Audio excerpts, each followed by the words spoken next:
हे वर्ष आपण जयवंत दळवी यांचं जन्मशताब्दी वर्ष म्हणून साजरा केलं. जयवंत दळवी हे आपल्या कोकणामधले, सिंधुदुर्गामधले, म्हणजे मूळ त्यांचं गाव आरवली, आणि ज्यांनी संपूर्ण महाराष्ट्रामध्ये मराठी साहित्यामध्ये कथा, कादंबरी, नाटक, विनोदी लेखन अशा वेगवेगळ्या क्षेत्रामध्ये आपल्या कोकणचं आणि सर्वांचंच नाव मोठं केलेलं होतं. तर 100 वर्ष एक मराठीतला लेखक आपल्या कोकणामधला एवढी वर्ष टिकून राहतो, तर त्याचं एक असं स्मरण करावं या हेतूने साहित्य अकादमीकडे आम्ही प्रस्ताव दिलेला होता.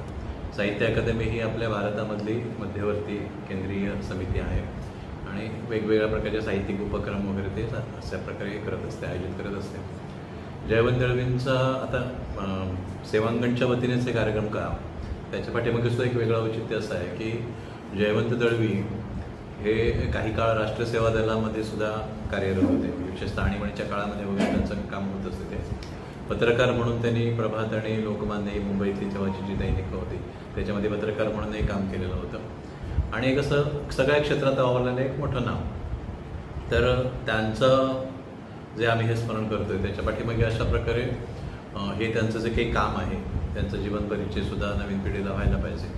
आणि मुख्य म्हणजे त्यांचं जे साहित्य इतक्या वेगवेगळ्या प्रकारे, आता आपण बघतो की एखादा कोणीतरी कवी तर कवीच आहे, नाटककार तर नाटककारच आहे, पण एवढं सगळं म्हणजे त्यांनी कादंबऱ्या लिहिल्या, कथा लिहिल्या, नाटकं लिहिल्या, चित्रपटांच्या संदर्भामध्ये लेखन केलं, विनोदी लेखन केलं, सदर लेखन केलं, वृत्तपत्रामध्ये लेखन केलं, इतकं सगळं चतुरस्त्र अशा प्रकारचा हा लेखक होता.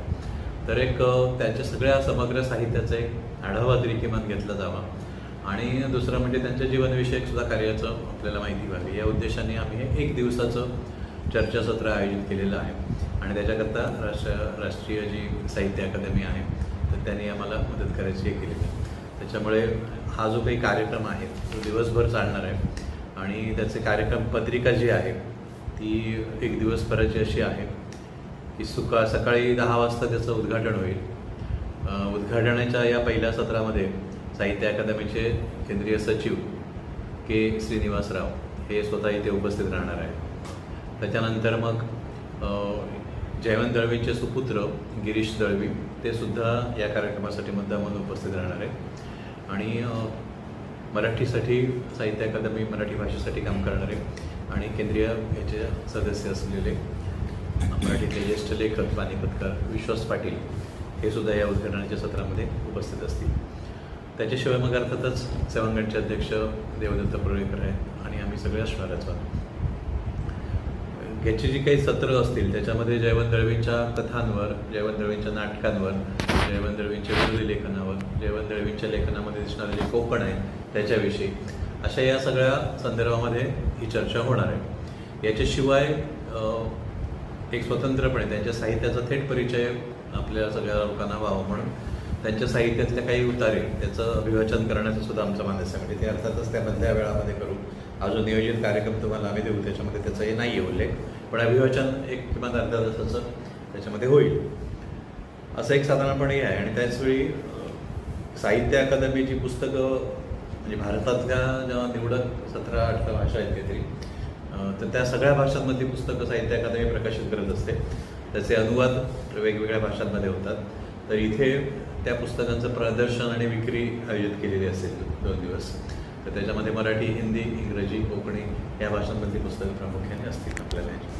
असं एक साधारणपणे 1 दिवसाचे चर्चासत्र आहे.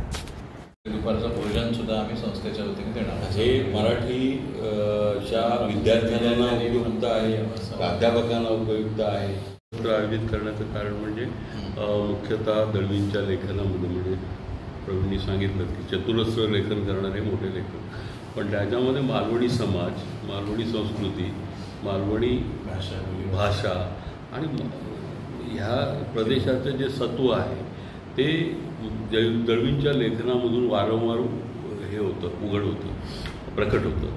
तर त्यामुळे आपण या प्रदेशाने आणि खूपच म्हणजे तुम्ही सारे प्रवासी गडीचे घ्या किंवा बॅरिस्टर नाटक घ्या किंवा त्यांची आणखी नाटकं घ्या, कादंबऱ्या घ्या, महानंदसारखं लेखक, गुंतता हृदय हे सगळं आपल्या सगळ्या प्रदेशाचं प्रतिबिंब त्याच्यामध्ये उमटतं. अशा पद्धतीचं ते लेखन. तर ते काय आहे म्हणजे या इथे ह्याची चर्चा व्हावी आणि त्याच्यामध्ये लोकल लोकांचा म्हणजे स्थानिक लोकांचा सुद्धा खूप मोठा सहभाग व्हावा या हेतूने साहित्य अकादमीने हे इथे आयोजित केलेलं आहे मालवणला. नाही तर त्यांना खूप ठिकाणी निमंत्रणं होती. पण मुख्यतः आणि जसं प्रवीणनी सांगितलं की दळवीसाहेब हे राष्ट्र सेवा दलामध्ये काम करणारे सक्रिय कार्यकर्ते होते त्यावेळी आणि त्यांचा म्हणजे अगदी नाथपै साहेबांपासून जवळून संबंध होता त्यांचा त्यावेळी. बरं का, तर तो योग आहे. आज नाथपै सेवांगणमध्ये हा कसा योग आला आहे दुरून बघा. नाथपैंबरोबर त्यांनी काम केलेलं आहे. म्हणजे ते प्रत्यक्ष रस्त्यावर उतरून काम करणारे नव्हते, पण बाकीचं जे सगळं स्ट्रॅटेजिकल हे होतं ना आणि राष्ट्रसेवा दलाचे जे उपक्रम चालायचे त्याच्यामध्ये दळवींचा फार मोठा सहभाग होता. बरोबर. तर पत्रकार तर ते होतेच. दळवी पहिल्यांदा पत्रकार होते, स्वतःला ते पत्रकार म्हणून घ्यायचे आणि मराठामध्ये वगैरे लोकमान्यमध्ये त्या काळात काम केलं त्यांनी आणि मग लेखक आपण आहोत असं त्यांचा तर दावा होता. ते लेखक होते, 24 तास लेखक असणार आणि किती लिहिलं त्यांनी. संपूर्ण नाटकं लिहिली, विनोदी लेखन केलं, कादंबऱ्या, कथा, ललित लेखन, कविता सोडून सगळं लिहिलं. पण मालवणी कवितेवर, मालवणी बोलीभाषेवर खूप प्रेम केलं त्यांनी आणि त्यांचं संबंध जे जीवन ते साहित्याला वाहिलेलंच होतं.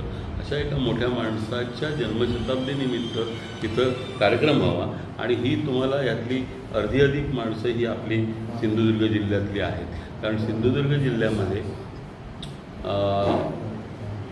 जे अशा प्रकारची चर्चासत्र होतात किंवा मोठमोठे असे अकॅडमिक आपण म्हणतो ह्या स्वरूपाचे कार्यक्रम आढावा घेणारे समीक्षात्मक वगैरे, तर आमच्या जिल्ह्यामध्ये सुद्धा म्हणजे प्रवीण तर आहेतच, त्यांचं नाव आज खूप मोठं, पण बाकी शरयू आसोलकर असू देत किंवा आणखीन ही वामन पंडित असू दे. वामन पंडित आज कितीतरी वर्ष नाटकाच्या क्षेत्रामध्ये काम करत आहेत.